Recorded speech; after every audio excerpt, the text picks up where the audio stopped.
Ukraine की जंग के बीच अमेरिका के खिलाफ खेमा बनाने में जुटे रूस और ईरान भले ही एक दूसरे के करीब आते दिख रहे हों, लेकिन रक्षा विशेषज्ञों का मानना है कि ईरान रूस के यूक्रेन में फंसे होने का फायदा उठाने की फिराक में है।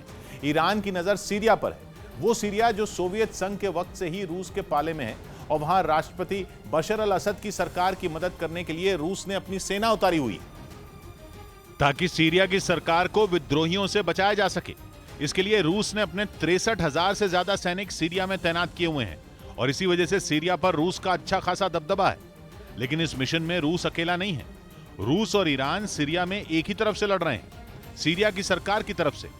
दोनों सीरिया के विद्रोहियों से राष्ट्रपति बशर अल असद की सरकार को बचाने में लगे हैं। लेकिन भले ही सीरिया की लड़ाई में रूस और ईरान साथ हों, खबर है कि ईरान अंदर खाने रूस के खिलाफ अलग ही बिसात बिछाने में लगा है। रक्षा विशेषज्ञों का मानना है कि वो बहुत बड़े मौके की तलाश में है।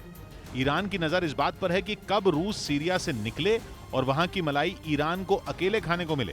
जबकि रूस ईरान से दोस्ती बढ़ाने में लगा है। अभी रूस के उप प्रधानमंत्री ईरान के दौरे पर गए भी थे ताकि दोनों देशों के बीच व्यापार बढ़ाया जा सके। ईरान ने तब अपने इकलौते परमाणु ऊर्जा प्लांट के विस्तार के लिए रूस का साथ भी मांगा था। लेकिन रक्षा विशेषज्ञों का कहना है कि सीरिया में समीकरण अलग है। वहां भले ही ईरान रूस का साथी है, लेकिन वो वहां रूस को ठिकाने लगाने की कोशिश में भी लगा है। मतलब वैसे तो ईरान रूस का दोस्त बन रहा है, लेकिन सीरिया में उसका फोकस सिर्फ अपना हित साधने पर है, वो भी रूस का नुकसान कराकर। यानी राजनीति की भाषा में कहा जाए तो ईरान रूस की पीठ में छुरा घोंपने में लगा है। असल में खबर है कि रूस फिलहाल सिर्फ और सिर्फ यूक्रेन की जंग पर ध्यान फोकस करना चाहता है। यूक्रेन में रूस का इतना कुछ दांव पर लगा है कि पुतिन किसी भी तरह उसे जीतना चाहते हैं। इसलिए रूस सीरिया से अपने सैनिक और वहां तैनात अपनी प्राइवेट आर्मी वैगनर ग्रुप के कुछ लड़ाकों को निकाल रहा है ताकि उन्हें यूक्रेन में झोंका जा सके। ईरान इसे अपने लिए बहुत बड़े मौके के तौर पर देख रहा है, क्योंकि अगर रूस सीरिया से निकला तो उसकी जगह फिर ईरान ही लेगा, जिसका मतलब होगा ईरान की ताकत बढ़ेगी और सीरिया में उसका रुतबा दुगना हो जाएगा। और फिर रक्षा विशेषज्ञों का कहना है कि अगर यूक्रेन की जंग के बीच सीरिया में युद्ध तेज हुआ तो रूस के पास सीरिया से पूरी तरह निकलने के अलावा और कोई चारा नहीं होगा, क्योंकि रूस एक साथ दो बड़ी जंग लड़ने की हालत में नहीं है। इस वक्त उसके लिए सबसे ज्यादा जरूरी सिर्फ और सिर्फ यूक्रेन है। इसलिए अगर ऐसा हुआ तो इससे सीरिया पर रूस की पकड़ ढीली पड़ेगी और उसका सीधा फायदा ईरान को मिलेगा। कुछ मीडिया रिपोर्ट तो यह भी दावा कर रही हैं कि ईरान की सेना सीरिया के उन इलाकों में तैनात भी हो चुकी है जहां पहले रूस की फौज का कंट्रोल हुआ करता था। रक्षा विशेषज्ञों का अनुमान है कि इसी वजह से सीरिया के राष्ट्रपति बशर अल असद के लिए रूस के बजाय ईरान ज्यादा जरूरी हो गया है। बल्कि सीरिया में बदलते सीन का अंदाजा इसी बात से लगाया जा सकता है कि रूस के यूक्रेन पर जंग छेड़ने की शुरुआत में ही ईरान और सीरिया के मंत्री मिले भी थे और दोनों तरफ से इस बात पर चर्चा हुई थी कि रूस के सीरिया से निकलने पर किस तरह वहां छिड़ी लड़ाई लड़ी जाएगी। यानी सीरिया भी गाहे बगाहे मान रहा है कि यूक्रेन में जंग छिड़ने की वजह से रूस अब उसके उतने काम का नहीं रहा जितना कि यूक्रेन में युद्ध छिड़ने से पहले था।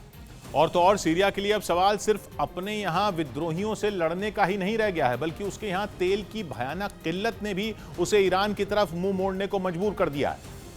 क्योंकि यूक्रेन का युद्ध शुरू होने से पहले तक रूस सीरिया को पेट्रोल सप्लाई करता था, लेकिन यूक्रेन की जंग ने सप्लाई चेन में ऐसा रोड़ा अटकाया कि रूस से सीरिया को मिलने वाले पेट्रोल में दिक्कत आने लगी। इसका फायदा भी ईरान को ही मिला। अब कहा जा रहा है कि रूस को पछाड़कर ईरान सीरिया को पेट्रोल और दूसरे ईंधन का मेन सप्लायर बन गया है। इसी वजह से रक्षा विशेषज्ञों का मानना है कि रूस को यूक्रेन में जितना नुकसान होगा, सीरिया में ईरान को उतना ही फायदा होगा और वो सीरिया की लड़ाई में मेन हीरो बनकर उभरेगा। खासतौर पर सीरिया के दारा से देर एज जोर के इलाके में आने वाले दिनों में कब्जे के लिए रूस और ईरान के बीच जबरदस्त मुकाबला देखने को मिल सकता है, क्योंकि इसी इलाके में जमीन पर रूस और ईरान के बीच खींचतान सबसे ज्यादा है।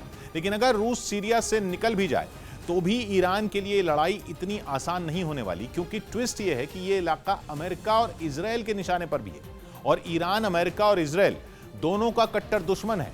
तो सीधी सी बात है कि अगर वहां रूस का रुतबा कम हुआ तो ईरान उसकी जगह लेने के लिए हाथ पैर मारेगा, लेकिन अमेरिका और इजराइल ये होने नहीं देंगे।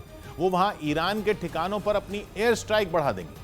बल्कि इजराइल ने तो पिछले साल से ही देर एज जोर के साथ सीरिया में दमिश्क और अलेप्पो जैसे शहरों में ईरान के ठिकानों पर हवाई हमले करके उसकी नाक में दम किया हुआ है। लेकिन रक्षा विशेषज्ञों का कहना है कि रूस एक पुराना खिलाड़ी है और ईरान के लिए उसे इतनी आसानी से सीरिया में दरकिनार करना आसान नहीं होगा।